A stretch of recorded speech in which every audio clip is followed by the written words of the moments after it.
जामा मस्जिद के लिए काफी अहम दिन है। संभल जामा मस्जिद के सर्वे पर इलाहाबाद हाईकोर्ट आज फैसला सुनाने वाला है। संभल जामा मस्जिद कमेटी ने इलाहाबाद हाईकोर्ट का दरअसल दरवाजा खटखटाया। इस पूरे मामले में कोर्ट ने दोनों पक्षों की दलीलें सुनी और इसके बाद 15 मई को फैसला सुरक्षित रखा था। अब से थोड़ी देर के बाद ही कोर्ट का फैसला सामने आ जाएगा। यह विवाद तब शुरू हुआ जब एडवोकेट हरिशंकर जैन और 7 अन्य ने दावा किया कि जामा मस्जिद दरअसल प्राचीन हरिहर मंदिर के स्थान पर बनाई गई है और इसी के बाद दोनों पक्षों के बीच कानूनी लड़ाई शुरू हो गई। लेकिन आज का दिन संभल के लिए बेहद अहम है। इससे पहले संभल काफी ज्यादा सुर्खियों में रहा। आपको याद होगा कि दीवानी अदालत के बाद जिस तरीके से सर्वे का आदेश आया, उसके बाद एएसआई की टीम वहां पर पहुंचती है। जैसे सर्वे करने के लिए पहुंची, पहले दिन तो बहुत शांतिपूर्ण माहौल में सर्वे का काम संपन्न हुआ, लेकिन दूसरे दिन जब सुबह सुबह टीम पहुंचती है, उसके बाद ही वहां पर पत्थरबाजी होती है, उसके बाद ही वहां पर तनाव के हालात देखने को मिले। और आज से ठीक 176 दिन पहले जब वहां पर तनाव हुई, जब वहां पर हिंसा की आग भड़की, तो उसके बाद हालात बेहद ज्यादा गंभीर हो गए थे, जिसके बाद संभल सुर्खियों में आया। लेकिन आज का दिन बेहद ज्यादा अहम है। संभल जामा मस्जिद से आपको जुड़ा हुआ विवाद भी लगातार बता रहे। दरअसल जो हिंदू पक्ष है वो ये कहता है कि वहां पर मस्जिद दरअसल हिंदू मंदिर को तोड़ करके बनाया गया है और इसी वजह से इसको लेकर के विवाद लगातार देखने को मिलता है। इस वक्त हमारे साथ 2 खास मेहमान मौजूद हैं। हमारे साथ रत्नाकर सिंह, प्रवक्ता भारतीय जनता पार्टी, इसके अलावा हर्ष दहिया हमारे साथ मौजूद हैं, एडवोकेट हैं। आप दोनों का मैं स्वागत करती हूँ और सबसे पहले मैं आप ही के पास आना चाहूँगी हर्ष दहिया जी, और आपसे मैं इसके लीगल एस्पेक्ट को समझना चाहूँगी। इस पूरे मामले में अभी तक जो कुछ भी हुआ और जिस तरीके से ये पूरे डेवलपमेंट्स हुए हैं न्यायिक प्रक्रिया के आधार पर, आज का दिन आप कैसे देख रहे हो और क्या उम्मीद आप कर रहे हैं? देखिए प्रिया जी, जो ओरिजिनल इसमें चल रहा है लोअर कोर्ट में, जिसमें आदेश दिए गए थे कि जो ये साइट है, जो ये विवादित साइट है, इसके एएसआई सर्वे करे, उसके खिलाफ जो जामा मस्जिद की कमेटी है वो हाई कोर्ट गई थी। आज 2 बजे उसी का फैसला आने वाला है और अब ये आकलन लगा पाना किसके पक्ष में होगा, किसके विपक्ष में होगा, ये बड़ा मुश्किल है। लेकिन हमें अपनी न्याय पालिका पे विश्वास होना चाहिए कि जो भी फैसला होगा वो दोनों पक्षों को अच्छे से सुन के और न्याय के प्रति सच्ची निष्ठा रख के ही वो फैसला दिया जाएगा। ठीक है, रत्नाकर सिंह जी, मैं आपके पास आना चाहूंगी और मैं आपसे ये समझना चाहूंगी कि बीजेपी का इस पर क्या स्टैंड, क्योंकि इस पूरे मसले पर सियासत भी खूब देखने को मिली। खासतौर पर जब हमने वो हिंसा वाली तस्वीरें देखी, जब हमने देखा कि कैसे पत्थरबाजी हुई, समाजवादी पार्टी के सांसद का भी बीच में नाम सामने आया, लगातार वो भी जांच पड़ताल से गुजर रहे हैं। लेकिन बीजेपी का स्टैंड क्या है इसको लेकर के? देखिए प्रिया जी, जो हमारी ऐतिहासिक धरोहरें हैं, जो इतिहास से जुड़ी हुई जो हमारे धरोहर हैं, उनके बारे में देश की जनता को जानना ये उनका अधिकार बनता है। क्योंकि हमारे लोगों ने क्या किया है इस देश के बारे में, इस मंदिर और मंदिरों के बारे में, कितना भव्य मंदिर वहां पे बनवाया था, इसके बारे में जानकारी जनता को जरूर मिलनी चाहिए। भारतीय जनता पार्टी का ये मानना है। क्योंकि देखिए क्या है, ये मंदिर जो है वह 16वीं शताब्दी में बाबर के काल में इसको ध्वस्त करके और हरिहर मंदिर को ध्वस्त करके बनाया गया ये मस्जिद। तो निश्चित रूप से कहीं न कहीं आप अगर बाबरनामा का अगर उठाकर देखें तो बहुत सारे दस्तावेज ऐसे मिलेंगे कि हमारे जो ऐतिहासिक मंदिरों को तोड़ करके और मस्जिद में बनाया गया। क्योंकि सब लोग जानते हैं कि 12वीं सदी से पहले कोई इस्लाम जो है इस देश में था नहीं, और इस देश में जब बाहरी आक्रांता आए वो हमारे मंदिरों को तोड़ करके और मस्जिद बनाने का काम किया, हमारी संस्कृति और धरोहर को मिटाने का काम किया। तो निश्चित रूप से अगर वो सच्चाई लोगों के सामने आती है कि हमारे मंदिरों को ध्वस्त करके, हमारे धरोहरों को ध्वस्त करके ये बनाया गया, तो इसमें कोई गलत बात नहीं। ये लिस्ट कहीं तो जाकर के रुकेगी ना? कब तक ऐसा चलता रहेगा? नहीं, देखिए कब तक ऐसा चलता रहेगा, ये चीजें आपका प्रश्न सही है। लेकिन मैं ये कहना चाहूंगा कि अगर जहां पे भी हमारे धरोहर अगर कोई गिराए गए हैं या तोड़े गए हैं, तो उसको जानने का अधिकार हमारे देश की जनता को है और माननीय कोर्ट जो है उसका न्यायपूर्ण, जो न्याय संगत जो है फैसला लेगा और निश्चित रूप से जो जनता के हक रहेगा उसका फैसला जरूर लेगा माननीय कोर्ट। देखिए सब जानते हैं कि प्लेसेस ऑफ वर्शिप एक्ट जो है वो बनाया गया, उसके बाद से उसके स्ट्रक्चर को तोड़ नहीं सकते हैं, लेकिन सर्वे करके हम कहीं न कहीं यह जानकारी जरूर हासिल कर सकते हैं कि इसका इतिहास क्या रहा है। ऐतिहासिक जो है पृष्ठभूमि जानने का अधिकार हमको है। हम सर्वे कराना चाहते हैं, हम कोई स्ट्रक्चर तोड़ना, जमींदोज थोड़ी करना चाहते हैं। हम कोई मुगल आक्रांता थोड़ी है कि हम जमींदोज करना चाहते हैं, लेकिन हमारा इतिहास इससे जुड़ा हुआ है और लोगों को उस इतिहास के बारे में जानने का अधिकार है, इसलिए यह सर्वे कराया जा रहा है। और आपने देखा कि जो मुस्लिम समाज है उसको किस तरह से रोकने का काम कर रहा था, जिसमें 4-5 लोगों की मृत्यु भी हुई, 29 पुलिस वालों को घायल भी किया गया, गंभीर रूप से चोटें भी आई। तो निश्चित रूप से सियासत जो है, सियासतदान जो है, जो समाजवादी पार्टी के हैं, वो इस पर सियासत करने लेकिन का आप काम ये कर कह रहे हैं कि सच सबके सामने आना चाहिए। हर्ष भैया, मैं आपसे आपके पास आना चाहूंगी और ये प्रश्न है क्योंकि हमेशा प्लेसेस ऑफ वर्शिप एक्ट 1991 का जिक्र होता है। अगर इसी तरीके से लिस्ट आगे बढ़ती जाएगी तो इस एक्ट को लेकर के भी सवाल उठेंगे, क्योंकि हमेशा दूसरा मामला सामने आ जाएगा। हालांकि इसको भी चैलेंज किया गया सुप्रीम कोर्ट में, अगर मैं गलत नहीं हूं तो। प्रिया जी देखिए, मैं एक वकील के तौर पे बात नहीं करूंगा इस बारे में, क्योंकि मेरा जो पर्सनल ओपिनियन है वो बड़ा अलग है इस चीज को लेके। तो मैं अपना पर्सनल ओपिनियन आपको बताऊंगा। आप देखिए, कहीं पे भी हिस्टोरिकल रॉन्ग्स हुए हैं वर्ल्ड ओवर, उनको फिर रेक्टिफाई किया जाता है। और जो ये मंदिर तोड़े गए हैं, ये हिस्टोरिकल रॉन्ग्स हैं जिनको रेक्टिफाई करना बहुत जरूरी है। और जहां तक बात आती है, मेरे पर्सनल ओपिनियन में, जब कोई पूछता है कि कहां पे रुकेगा, ये तभी रुकना चाहिए जब ये सारे हिस्टोरिकल रॉन्ग्स को राइट कर दिया जाए। हम नहीं कहते कि मंदिर दोबारा वहां पे बनाइए, कम से कम, बट आप ये तो असर्टेन कीजिए कि जो आपने मस्जिद बनाई हुई है या जो भी अपना क्या कहते हैं एक रिलीजियस ढांचा वहां पे बनाया हुआ है, उस पे पहले मंदिर होता था, उसकी एक्सेप्टेंस बहुत जरूरी है। आप जर्मनी में देखिए, जर्मनी में जो जूस के साथ हुआ, जो उनका नरसंहार किया गया, उसके लिए भी कितनी ज्यादा एक्सेप्टेंस वहां की जर्मन सोसाइटी में है। उनके इतने सारे मेमोरियल्स बनाए गए हैं, उसके बारे में इतना लिटरेचर लिखा गया है।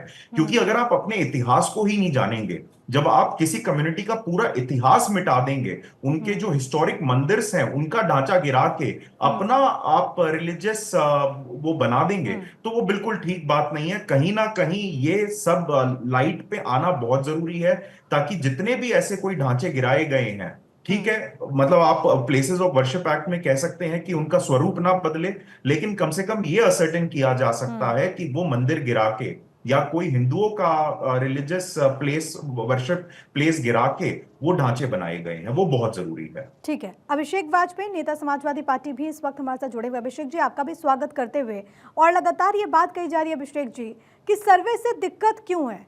सच जानने का हक तो हर किसी को है। इतिहास क्या रहा ये जानने की मतलब जरूरत अगर है, महसूस की जा रही है, कोशिश की जा रही है, तो फिर आखिरकार दिक्कत किस बात की? धन्यवाद प्रिया जी। और कहीं ना कहीं अगर हम देखें तो सिर्फ हमारे पास एक यही काम रह गया है कि मस्जिद खोदो, मंदिर खोदो, यही काम बचा। जनता के मुद्दे, प्राथमिकता कहाँ रह गई आखिर? लोग बेरोजगार है तो उसके लिए वो प्राथमिकता थोड़ी ना है हमारी।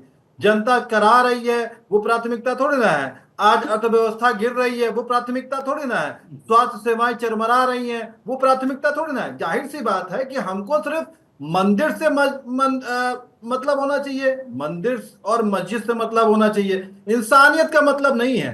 क्योंकि हमें स्वास्थ्य सेवा चाहिए, उससे मतलब नहीं होना चाहिए। हम महंगाई दर से जूझ रहे हैं, महंगाई से, उस पे मतलब नहीं होना चाहिए। हमारे बच्चे अच्छी शिक्षा नहीं ले पा रहे, उससे मतलब नहीं होना चाहिए। जनता के मुद्दे, प्राथमिकता कहाँ है? प्राथमिकता सिर्फ यह है कि संभल के सांसद जियाउर रहमान बर्क ने कहा था कि वहां पर मस्जिद थी, है और रहेगी। क्यों कोई और मुद्दा क्यों नहीं उठाते? क्यों वो भी यही कर रहे हैं?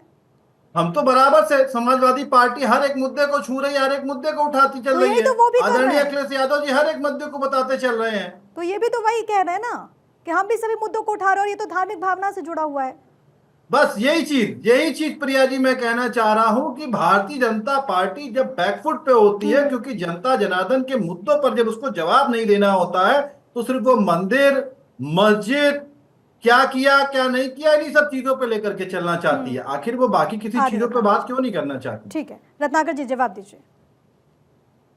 देखिए, बड़ी हंसी आती है समाजवादी पार्टी के नेता के लोगों का दोहरा चरित्र जो है किस प्रकार जो सामने आता है।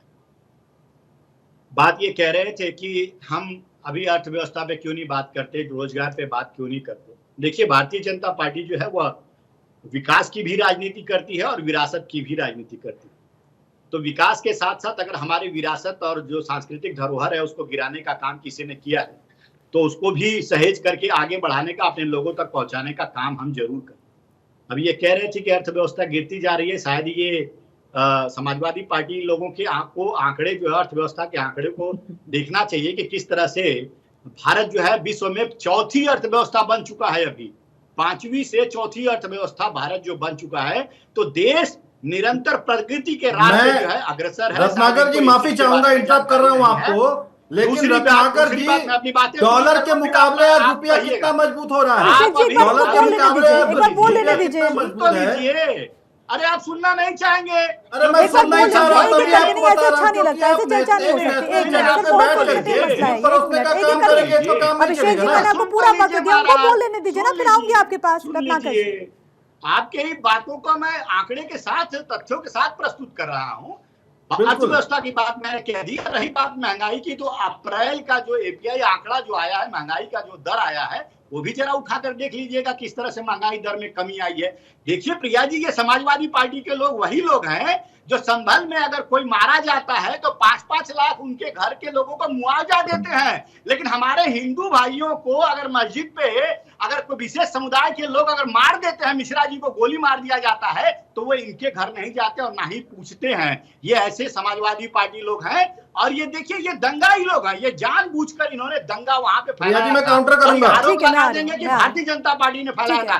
प्रशासन वहां पे सर्वे करने गई और ये लोगों 100 लोगों से ज्यादा इनके सांसद लोग वहां पे एकत्रित हुए और कुछ ही ठीक है रत्नाकर जी, जवाब ठीक है। ठीक है अभिषेक जी, आप काउंटर कीजिए। साथ में मेरा एक सवाल ये भी है कि चाहे जितनी भी दलीलें दे दे, फैक्ट्स को तो नहीं बदल सकते। जो तस्वीरें सामने आ रही हैं, जो प्रत्यक्ष दिख रहा है, उसको तो नहीं बदल सकते। सालों से वहां पर मंदिर बंद थे सर, उसको खोला गया। वहां पर जो लोग थे वो कह रहे थे कि हम दंगों के बाद पलायन कर गए थे, इसको तो नहीं बदला जा सकता। और संभल तो आपका गढ़ रहा है। प्रिया जी, मैं आपके प्रश्न का उत्तर दूं और उम्मीद करता हूं कि मुझे बीच में इंटरप्ट नहीं करेंगे, ना आप भी करेंगे।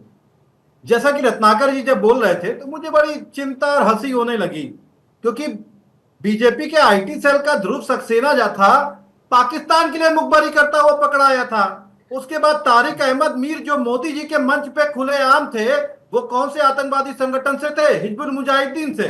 तालिब हुसैन आतंकी था जो आईटी सेल का अध्यक्ष था। अभिषेक जी, आसिफ अंग्रेजी जो थी, बस जो पाकिस्तान जिंदाबाद के नारे लगाती फिर रही थी, उसको आपने जम्मू कश्मीर में बेटी बचाओ बेटी पढ़ाओ का। अभिषेक जी, संभल पर बात कर ले। नहीं, मैं आप दोनों से रिक्वेस्ट कर रही हूँ, प्लीज इसको डिरेल मत कीजिए, प्लीज डिरेल मत कीजिए। संभल पर ही रहते हैं। अरे आप वही लोग हैं जो मुख्तार अंसारी, एक रत्नाकर जी, अभिषेक जी प्लीज संभल पर ही रहते हैं, संभल पर ही रहते हैं। अभिषेक जी संभल पर ही रहते हैं, प्लीज संभल पर ही चर्चा कर लीजिए। संभल के लिए इतने इंपॉर्टेंट है, संभल पर हम बात कर लेते हैं। जो मैंने आपसे प्रश्न पूछा उसका जवाब दे दीजिए।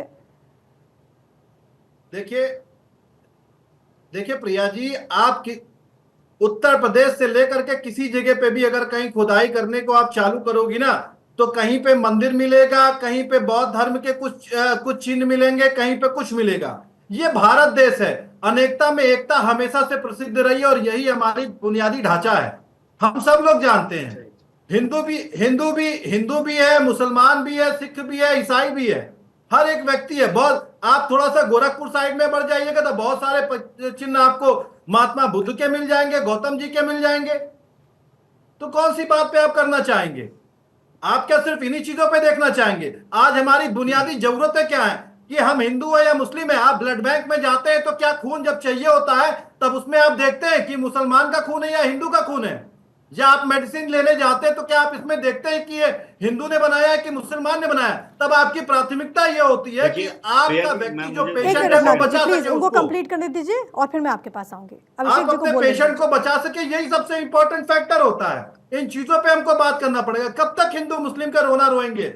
आज लोगों की जरूरतें क्या है, उन चीजों पे बात करना पड़ेगा। कब तक हिंदू की आड़ लेंगे, कब तक मस्जिद की आड़ लेंगे, कब तक आप मंदिरों की आड़ लेंगे? रत्नाकर जी 30 सेकंड में काउंटर कीजिए, फिर हर्ष जी बहुत देर से इंतजार करें, मुझे उनके पास भी जाना है। 30 सेकंड में रत्नाकर जी। प्रिया जी देखिए, मैं इनके हिंदू मुस्लिम के जो ज्ञान पे एक ही चीज कहना चाहूंगा कि ये वही समाजवादी पार्टी है। जब हम काशी और मथुरा की बात करते हैं तो ये आ जाते हैं कि रोजगार कितना हुआ, अर्थव्यवस्था कितनी बढ़ी है, महंगाई कितना कम हुआ, इस तरह के प्रश्न उठाने लगते हैं। लेकिन जब यही हम कुंभ के मेले का आयोजन करते हैं, विश्व के सबसे बड़े धार्मिक आयोजन करते हैं, तो वहां पे ये प्रश्न उठाने लगते हैं कि भाई आपने ऐसा क्यों किया, वैसा क्यों किया, इतना खर्चा क्यों किया, और इस तरह की गंदगी, वहां पे सारी चीजें इनका चेहरा दिखने लगता है।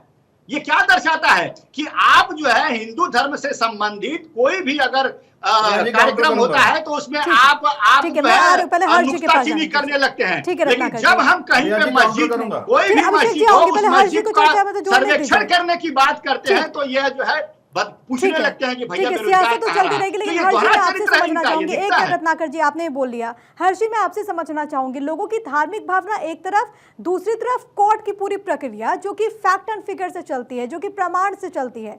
कौन कौन से ऐसे दलीलें, कौन कौन से एविडेंसेस हो सकते हैं जो कि दोनों पक्षों के लिए यहां पर कोर्ट में परमिसेबल हो? प्रिया जी देखिए, सबसे इंपॉर्टेंट है एएसआई वहां पे सर्वे करे और उस सर्वे को होने देना चाहिए। अब जब वहां पे हिंसा होती है, इस तरीके से लोग इकट्ठे होते हैं और एक सुप्रीम कोर्ट के वकील हैं मिस्टर जैन, उनको मारने तक की साजिश हो जाती है क्योंकि वो पर्दे खोल रहे हैं, वो सच को उजागर करना चाहते हैं, तो उससे ज्यादा शर्मनाक बात क्या होगी। और जो लोग इस तरीके के लोगों के साथ खड़े हो रहे हैं जो हिंसा करते हैं, उनको तो खुद पे शर्म आनी चाहिए। जो खुद अपनी 2 गज जमीन अपने चाचा या ताऊ को नहीं देंगे, 2 गज जमीन अगर कोई कब्जा कर ले तो उसके लिए वो अपनी जान कुर्बान करने के लिए तैयार होंगे। वो कह रहे हैं कि हिंदू अपना मंदिर क्यों ढूंढना चाह रहे हैं वहां पे। अगर देखिए आस्था का सवाल है, अगर कोई हिस्टोरिक टेम्पल्स ऐसे हैं जिन पे कब्जा किया गया है, जिनको निस्तानाबूद किया गया है, उनकी परतें खुलना बहुत जरूरी है।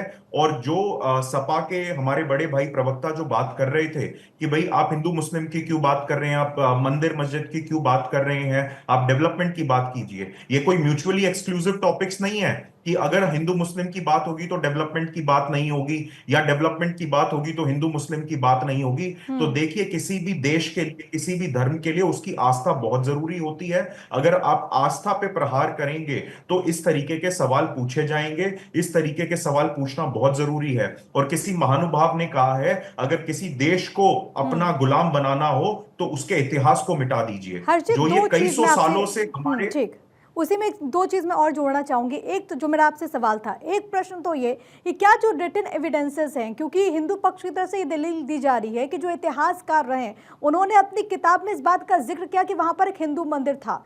दूसरा ये पहलू कि हमने देखा कि 24 नवंबर के बाद, मतलब बीते साल के बाद, किस तरीके से वहां पर कई सारे ऐसे मंदिर मिले जो कि सालों से, जो कि वर्षों से बंद रहे। लोगों का वहां पर कहना था कि वहां पर कई सारे ऐसे मंदिर हैं, अमृत कूप भी वहां पर मिले हैं, लोगों की धार्मिक भावनाएं हैं। लेकिन कोर्ट में ये जो तमाम चीजें हैं वो कैसे हिंदू पक्ष के अगर फेवर में वो काम करती हैं तो किस तरीके से कार्य करेंगी?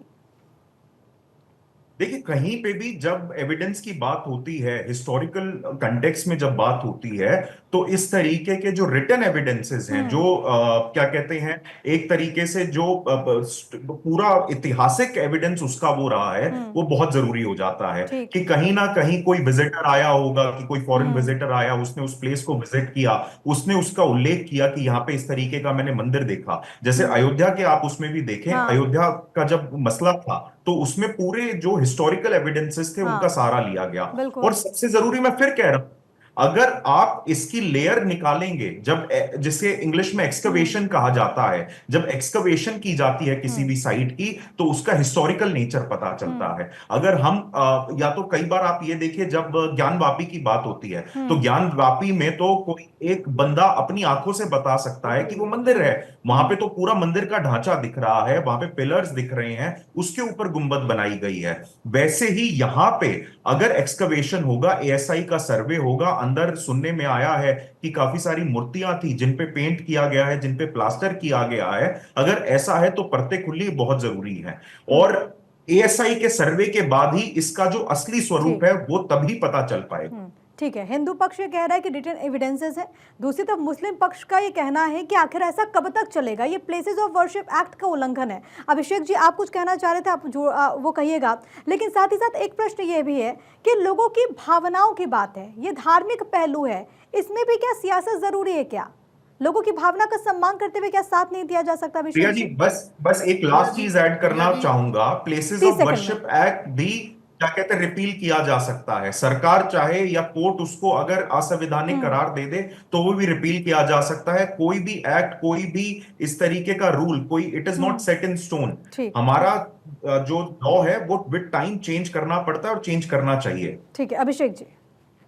कुछ रीत जगत की है ऐसी, हर एक सुबह की शाम हुई। कुछ रीत जगत की है ऐसी, हर एक सुबह की शाम हुई। तू कौन है, तेरा नाम है क्या, यहाँ सीता भी बदनाम हुई। हमने सत्य कह दिया तो बड़ी मिर्ची लग गई। जब सीता माता को आस्था के नाम पे जो हर जी बहुत सारी चीजें बता रहे थे, तो सीता माता को जब टेस्ट ट्यूब बेबी कहा जा रहा था तब कहाँ गई थी आपकी दलीलें? बुरा मत मानिएगा, जब तब कहाँ गई थी जब राम जी की तुलना अभिषेक जी, मूर्ति और दूसरे रंग से धर्मों की का जा भी रही थी। एग्जाम्पल दे कुछ दीजिए। कह रहे हैं, बता आप दिखाइए ना अपना दम, जब दूसरे धर्मों का एग्जाम्पल दे दीजिए। जब हिंदू धर्म राम का जी की एग्जाम्पल देते हैं। जब तो वो राम जी का कहना तुलना है, विस्की और दम रम है, से हो रहा था, दम है, तब दूसरे कहाँ गई थी दूसरे आपकी धर्मों का दलीलें? एग्जाम्पल देने का तो अभिषेक जी, किसी से या डर लगता है दूसरे आस्था धर्म के का नाम एग्जाम्पल पे देते हुए? आस्था के नाम पे आस्था की बात आस्था करते के हैं, नाम दूसरे पे धर्म का चीजों को एग्जाम्पल दे परोसने के दीजिए। काम मत इतना कीजिए। इतना आस्था दिल शेरदिल से है आप, निकलती है और दूसरे दिल धर्म से का ही आगे एग्जाम्पल बढ़ती दीजिए। है। वहां यहाँ पे पे सारा किसी का खेल निकल जाता सर्टिफिकेट है। नहीं चाहिए होगा, जनता जनार्दन को सर्टिफिकेट नहीं चाहिए होता किसी का। क्योंकि आस्था मैं पूजा सर्टिफिकेट करता जनता हूं ने आपको तो दे मैं अगर रखा है, तभी हनुमान आप जी की विपक्ष पूजा में बैठे करूंगा हैं। या बजरंग बली की पूजा करूंगा, सभी सभी देव एक ही स्वरूप में आगे चलते हैं। अगर हम कृष्ण जी की वंदना और करते हैं, पूजन मैं करते भी हैं, तो क्या आपकी मजबूरी भगवान समझता राम हूं। के अवतार नहीं है वो? आप सपा की लाइन बोल रहे हैं, मुझे भी पता आपका पर्सनल ओपिनियन अलग होगा। मैं आपकी बहुत रिस्पेक्ट करता हूं, नहीं, आपकी मैं मजबूरी है, श्रीमान वो जी मैं पार्टी की आपकी लाइन है, बहुत उससे इज्जत आप करता बंधे हूँ हुए हैं। हर्ष जी। मैं आप पे कोई टिप्पणी नहीं कर रहा हूँ, लेकिन आप इस बात को समझिए नहीं, हम दोनों कि ही एक दूसरे आस्था के एक ऊपर बिल्कुल टिप्पणी नहीं कर डिफरेंट रहे। चीज हो जाती है। नहीं तो फिर तो ये भी सवाल उठेंगे कि जो राम को काल्पनिक भी तो बताते थे ना यहाँ पर लोग। इसी देश में ऐसा भी देखा गया कि राम को काल्पनिक तक बताया गया है। रत्नाकर जी, देखिए प्रिया जी, आप एक प्रश्न पूछ रही थी कि ये आखिर में कि ये कब तक सिलसिला चले। तो ये प्रश्न आज नहीं उठा, ये प्रश्न पहले भी उठा था। और 1984 में संत समाज, हिंदू संत समाज ने एक मुसलमान समाज से आग्रह किया था कि हमारे जो 3 देव हैं, इष्ट देव हैं, काशी विश्वनाथ मंदिर और मथुरा और ये अयोध्या, ये तीनों मंदिर आप हमें दे दें और हम कोई भी किसी भी मस्जिद के ऊपर क्लेम नहीं करेंगे। लेकिन तभी इन्होंने हमारे संत समाज की बात मानी नहीं। और आज देखिए, आज जब साक्ष्य प्राप्त हो रहे हैं, जब सर्वे हो रहे हैं, तो ये चिल्ला रहे हैं कि भाई आप ऐसा क्यों कर रहे हैं, ऐसा क्यों कर रहे हैं। अरे हमारी संस्कृतियां जो जुड़ी हुई है, जो इष्ट देव से जुड़ी हुई है, उन संस्कृतियों को जानने का अधिकार, जनता को जानने का, हिंदू समाज को जानने का अधिकार है। और मैं पूछना चाहूंगा, समाजवादी पार्टी के नेता यहाँ पे बैठे हैं, यही जामा मस्जिद है, उन्हीं जामा मस्जिद की सीढ़ियों में हमारे भगवान कृष्ण का जो विग्रह रूप था उसको तोड़ करके और सीढ़ियों के अंदर चुनवा दिया गया। क्या ये समाजवादी पार्टी जो कृष्ण भगवान को मानने वाले लोग हैं, क्या ये कहेंगे कि नहीं उस जो है मस्जिद को तोड़ दिया जाए, क्योंकि भगवान कृष्ण का विग्रह तोड़ करके उनकी सीढ़ियों में लगाया गया था, क्योंकि अपमानित करने की मंशा थी कि भगवान के ऊपर पैर रख करके हर मुसलमान जाकर जो है वो नमाज अदा करेगा। ये कहेंगे कि तोड़ा जाए? ये सिर्फ राजनीति करेंगे, ये चाहते हैं ऐसा। एक मिनट आपको रोक रही हूँ। इसी बीच एक बड़ी खबर आ रही है, मस्जिद कमेटी की पुनर्विचार याचिका खारिज हो गई है। संभल जामा मस्जिद से जुड़ी इस वक्त की सबसे बड़ी खबर, सर्वे पर फैसला आया है सामने। मस्जिद कमेटी ने जो याचिका दायर की थी, ये रिट पिटीशन जो दायर किया गया, उसको खारिज कर दिया गया। हाईकोर्ट का सर्वे पर रोक से सीधे तौर पर इंकार, ये इस वक्त की सबसे बड़ी खबर। मुस्लिम पक्ष को लगा है झटका। इलाहाबाद हाईकोर्ट की तरफ से ये फैसला सामने आया और मस्जिद के सर्वे पर रोक लगाने से इंकार कर दिया गया। हर्ष दहिया, मैं आपसे समझना चाहूंगी, कोर्ट ने कह दिया है कि सर्वे का काम होगा, इसके यही मायने? बिल्कुल, बिल्कुल देखिए, क्लियर हो चुका है कि सर्वे आगे बढ़ेगा, सर्वे होगा। कोर्ट ने भी दलील को माना है हिंदू पक्ष की कि भाई सर्वे बहुत जरूरी है। जो मैं अभी आपको बता रहा था, देखिए सर्वे बहुत ही ज्यादा इंपॉर्टेंट है। अगर आप उसका हिस्टोरिकल नेचर, उस साइट का पता लगाना चाहते हैं, तो जब तक एएसआई वहां पे सर्वे नहीं करेगी, एक्सकवेशन नहीं होगा, तब तक उसका हिस्टोरिकल नेचर पता लगा पाना बिल्कुल इम्पॉसिबल है। तो ये बहुत जरूरी था और बहुत अच्छा फैसला है, बहुत वेलकम। बिल्कुल, हमारे लीगल एडिटर सुमित कुमार भी इस वक्त कनेक्टेड है।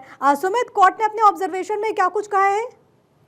देखिए, हाईकोर्ट का जो फैसला है उसमें सीधे तौर पर हाईकोर्ट ने कहा है कि ट्रायल कोर्ट का जो आदेश था नवंबर 2024 का, उसमें किसी भी तरह की खामी जो है वो हाईकोर्ट ने नहीं पाई है। ऐसे में जो सर्वेक्षण का जो हाईकोर्ट का माफ कीजिएगा, ट्रायल कोर्ट का जो आदेश था नवंबर 2024 का उसे इलाहाबाद हाईकोर्ट ने बरकरार रखते हुए मुस्लिम जो पक्ष की जो याचिका है उसे सिरे से खारिज कर दिया है। इसका साफ मतलब है प्रिया की आने वाले दिनों में जो सर्वे को लेकर जो तमाम जो सर्वेक्षण हुए थे वो वैसे ही बरकरार रहेंगे जैसे पहले जो सर्वे हुआ था इस पूरे मामले में। तो निश्चित तौर पर मुस्लिम पक्ष को एक बड़ा झटका जो है वो इलाहाबाद हाई कोर्ट पे लगा है, क्योंकि मुस्लिम पक्ष की ये दलील थी कि जो ट्रायल कोर्ट का जो आदेश है वो मनमाना है, लिहाजा ट्रायल कोर्ट के आदेश पर रोक लगनी चाहिए। बहरहाल अब मुस्लिम पक्ष को झटका लगा है, उनकी याचिका खारिज हो गई है, तो ऐसे में हो सकता है कि इस फैसले के खिलाफ वो सुप्रीम कोर्ट का दरवाजा खटखटाएं। लेकिन निश्चित तौर पर इलाहाबाद हाई कोर्ट ने ट्रायल कोर्ट के नवंबर 2024 के फैसले पर अपनी मुहर लगा दी है, यानी कि जो सर्वेक्षण का जो कोर्ट कमिश्नर नियुक्त करने का जो आदेश था उसे इलाहाबाद हाई कोर्ट ने सही पाया है। तो निश्चित तौर पर एक बड़ी जीत हिंदू पक्ष इसे देख रहा है, और वहीं मुस्लिम पक्ष को एक बड़ा झटका कहा जा सकता है कि एक बड़ा झटका मुस्लिम पक्ष को लगा है। सुमित, अगर इसके बैकग्राउंडर में मैं समझूं तो सबसे पहले ट्रायल कोर्ट की तरफ से फैसला ये दिया गया सर्वे का, उसके बाद सर्वे करने के लिए टीम पहुंची, मुस्लिम पक्ष फिर सुप्रीम कोर्ट जाता है, सुप्रीम कोर्ट ने निर्देश दिया कि आप इलाहाबाद हाई कोर्ट जाइए, और उसके बाद अब झटका लगा, तो अब मुस्लिम पक्ष की तरफ से हो सकता है कि सुप्रीम कोर्ट में से चैलेंज किया जाए। सुमित, बिल्कुल, आज का जो आदेश है इलाहाबाद हाई कोर्ट का, इसे बाकायदा सुप्रीम कोर्ट में चैलेंज किया जाएगा मुस्लिम पक्ष की ओर से, क्योंकि मुस्लिम पक्ष का मानना है कि इलाहाबाद हाई कोर्ट का जो आज का जो आदेश है वो उनके अनुरूप नहीं गया है, लिहाजा निश्चित तौर पर वो सुप्रीम कोर्ट में इसे चैलेंज करेंगे। लेकिन आपको याद होगा क्या होता है, लेकिन फिलहाल के लिए इलाहाबाद हाई कोर्ट ने एक बहुत अहम फैसला लिया है। सुमित, बहुत शुक्रिया आपका तमाम बातचीत और जानकारी हम तक पहुंचाने के लिए। तमाम खास मेहमान भी हमारे साथ चर्चा में जुड़े, आप सभी का बहुत धन्यवाद हमारे साथ जुड़ने के लिए।